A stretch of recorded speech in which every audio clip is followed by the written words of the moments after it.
Pertama kita tanggal 14 Juni 2023 sudah mengadakan RUPS tahunan dan terjadi perubahan di direksi dan komisaris. Kemudian laporan keuangan juga sudah kami laporkan untuk dari tahun 2022.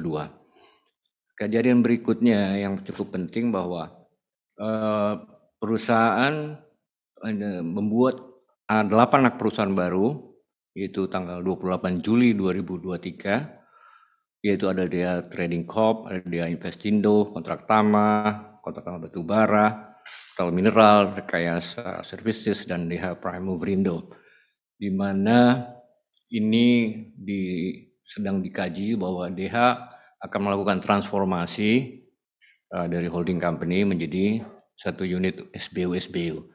Dan ini kajian masih terus berlangsung dan kami juga akan mengajukan persetujuan kepada Bapak Ibu sekalian pemegang saham dan juga regulasi tahun depan.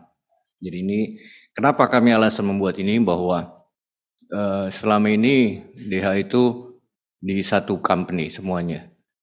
Kita ingin setiap unit ini mempunyai satu value ke depan. Untuk itulah didukung oleh beberapa konsultan yang profesional dan kompeten, kita sedang mengkaji dengan Mahenwa ke depannya melakukan transformasi yang lebih baik ke depannya. Insya Allah kita akan segera minta persetujuan Bapak Ibu sekalian. Kemudian dari segi industri, di tahun 2023 seperti kita ketahui bahwa dunia perekonomian global ini sangat volatile atau tidak menentu akibat adanya perang Rusia, kemudian terganggunya rantai pasokan supply chain, dan juga ada energi dunia yang krisis, komoditi dan pangan juga. Sehingga semua ini mempunyai efek kepada perkembangan industri, khususnya industri batubara yang sedang kami jalankan di sini. Harga batubara cukup volatile dan akibatnya terjadi penurunan harga batubara. Oke. Minyak juga demikian. Minyak turun harga minyak naik, mohon maaf, 14%. Brent naik 13% di posisi awal tahun.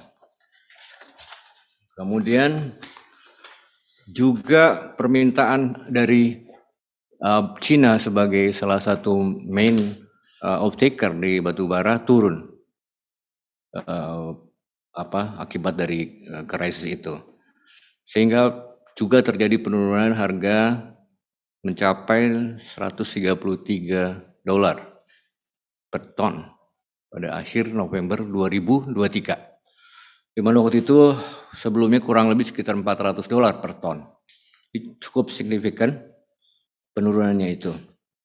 Di dalam negeri juga, BPS mencatat bahwa pertumbuhan ekonomi kuartal ketiga di 2023 tercatat hanya mencapai 4,94% year on year. Dan PDB kuartal ketiga lebih rendah lagi dibanding kuartal kedua sebesar 5,17%. Namun demikian kondisi dalam negeri masih stabil dan terjaga dengan baik. Namun perekonomian global masih diliputi ketidakpastian tersebut. Sehingga strategi utama perseroan di 2023 ini juga kita harus melihat faktor-faktor dari eksternal atau dari global tersebut. Cukup berat tantangannya bagi kami dan kita harus fokus ke dalam efisiensi dan juga melalui biaya operasional ya, yang kita punya program untuk pembelian alat, kemudian kita juga akan naikkan kapasitas fleet kita, armada kita, dan membentuk transformasi bisnis tadi yang saya jelaskan di depan, sehingga kita bisa survive dan memperkuat struktur bisnis kita dan mempunyai value added bagi Dharma Henwa sendiri dan anak-anak perusahaan rencananya nanti begitu. Saya rasa itu secara highlight dari saya, dan berikutnya kinerja operasional akan dibawakan oleh Pak Pulungan. Terima kasih. Baik, terima kasih Pak Ahmad. Hadirin sekalian, kami bersyukur bahwa di tengah kondisi perekonomian yang penuh dengan tantangan, perseroan dapat melaluinya dengan baik. Sampai dengan akhir September 2023, opor badan Rimupol 149,9 juta BCM atau naik 27% dibanding periode sebelumnya yang cuma 117 juta BCM. Sementara produksi batu bara mencapai 13,34 juta dibanding periode sebelumnya 13,03 juta, yaitu naik sebesar 2,39%. Total material yang dipindahkan atau kita lebih kenal material MOV itu naik sebesar 25,23% atau 127,9 juta menjadi 160,6 juta BCM, di mana kapasitas dengan alat produksi perseroan turun sebesar 13,36 atau dari 91,23 juta BCM menjadi 79 juta BCM. Volume pemindahan material oleh subkontraktor naik 121,2% dari 36,66 juta menjadi 81,12 juta BCM. Hadirin sekalian, sebelum memaparkan kinerja keuangan, perlu kami sampaikan bahwa saat ini perseroan masih dalam proses audit laporan keuangan periode 30 September 2023. Dengan demikian, untuk penjelasan mengenai kinerja keuangan, kami akan sampaikan berdasarkan laporan laba rugi per 30 Juni 2023. Dari sisi keuangan, sampai dengan 30 Juni 2023, perseroan berhasil membukukan pendapatan sebesar 3,56 triliun atau naik sebesar 26,9% dibanding periode yang sama sebelumnya, yaitu sebesar 2,81 triliun rupiah.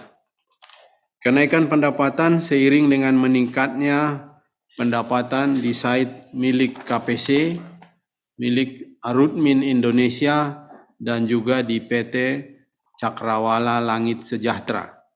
Komposisi pendapatan perseroan terbesar adalah dari KPC sebesar 54%, kemudian berikutnya dari Arutmin sebesar 31%, dan dari site CLS sebesar 15%. Beban pokok pendapatan mencapai 3,31 triliun atau naik sebesar 20,7% dibanding periode yang sama di tahun sebelumnya, yaitu sebesar 2,74 triliun. Kenaikan beban pokok pendapatan disebabkan oleh biaya subkontraktor, biaya gaji dan upah, biaya perbaikan pemeliharaan, dan biaya sewa peralatan. Laba kotor perseroan sebesar 256,67 miliar atau naik sebesar 280% dibandingkan periode yang sama pada tahun sebelumnya, yaitu sebesar 67,52 miliar. Sampai dengan 30 Juni 2023, perseroan membukukan laba bersih sebesar 12,75 miliar naik signifikan dibandingkan periode yang sama tahun sebelumnya yang mengalami rugi bersih sebesar 118,25 miliar. EBITDA operasional perseroan hingga 30 Juni 2023 sebesar 570,62 miliar atau turun sebesar 7,3% bila dibanding dengan periode yang sama sebelumnya sebesar 615,47 miliar. Sampai dengan 30 Juni 2023, total aset perseroan tercatat sebesar 8,28 triliun atau naik sebesar 3,7% dari posisi 31 Desember 2022 sebesar 7,99 triliun.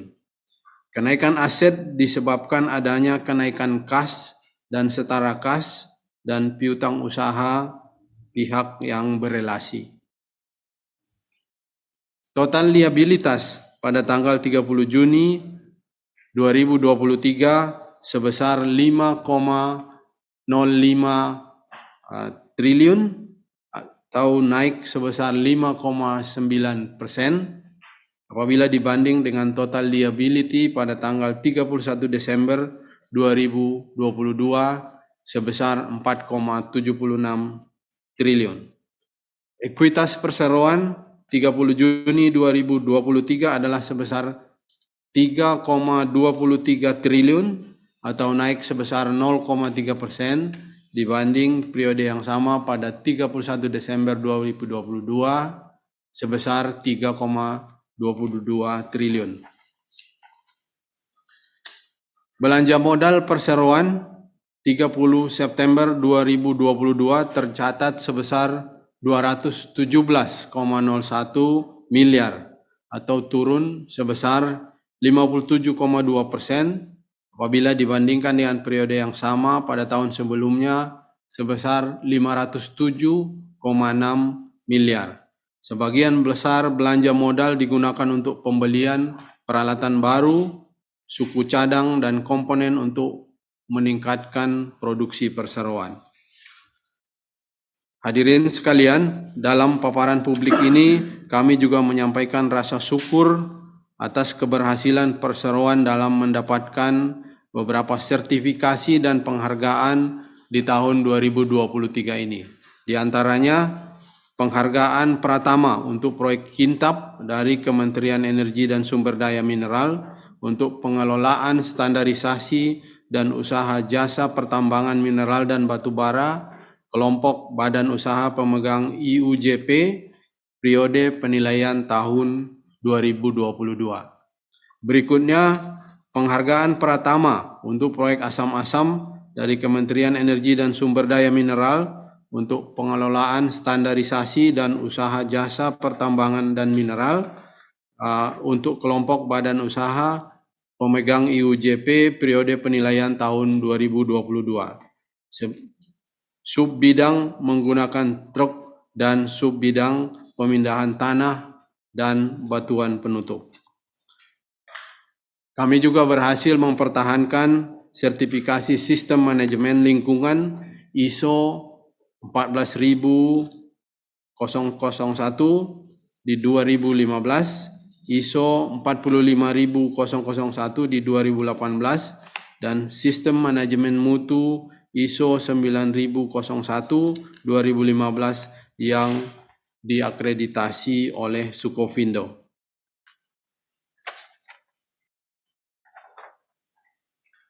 Hadirin sekalian, sebagai bagian dari tanggung jawab sosialnya, perseroan aktif melakukan kegiatan yang memberikan manfaat bagi lingkungan dan masyarakat di sekitar wilayah operasionalnya. Di bidang tanggung jawab sosial, perseroan memiliki 4 program yang meliputi Dharma Mandiri atau pengembangan di bidang ekonomi, Dharma Cerdas, pengembangan di bidang pendidikan, Dharma Sehat, pengembangan di bidang kesehatan, dan yang terakhir Dharma Sosial, pengembangan di bidang sosial dan lingkungan. Di tahun 2023 kami telah melaksanakan program-program tanggung jawab sosial. Di antaranya 1. Pemberian bibit tanaman buah ke kebun binaan kelompok tani karya Etam. 2. Penyerahan keperluan pengembangan kebun binaan di desa Sepaso Barat. 3. Renovasi lapangan olahraga SMP Negeri 4 Bengalon, desa Sepaso Timur. 4. Penyerahan hewan kurban 5 ekor sapi dan untuk 5 desa Kecamatan Bengalon. 5. Perbaikan jalan desa Tebangan kilometer 10. 6. Perbaikan mesin listrik di desa Sekarat yang digunakan untuk pembangkit listrik masyarakat desa Sekarat. 7. Penyerahan toilet portable untuk Polses Bengalon. 8. Pemberian pipa HDPE untuk pembuatan parit di desa Sepaso Timur. 9. Hitanan massal di desa lingkungan Tambang Bengalon. 10. Pengadaan sumur bor dan mesin kultivator untuk pengembangan kebun binaan karya Etam Sepaso Barat. 11. Donor darah kerjasama dengan PMI Sangatta di Sepaso Barat dan penyerahan iklan dan pakan ikan kolam ikan binaan di Sekerat dan Sepaso Timur. Hadirin sekalian, demikian pemaparan kami mengenai kerja perseroan di tahun 2023. Kami menyadari bahwa masih banyak perbaikan yang harus kami lakukan untuk meningkatkan kinerja perusahaan ke depan, terutama dalam menghadapi tantangan ketidakpastian ekonomi dan tingginya tingkat persaingan di industri pertambangan. Kami percaya bahwa dengan kerjasama yang baik dan dukungan dari seluruh pemangku kepentingan, kami akan dapat meningkatkan produktivitas sehingga kerja perseroan di masa mendatang akan lebih baik. Demikian dan terima kasih.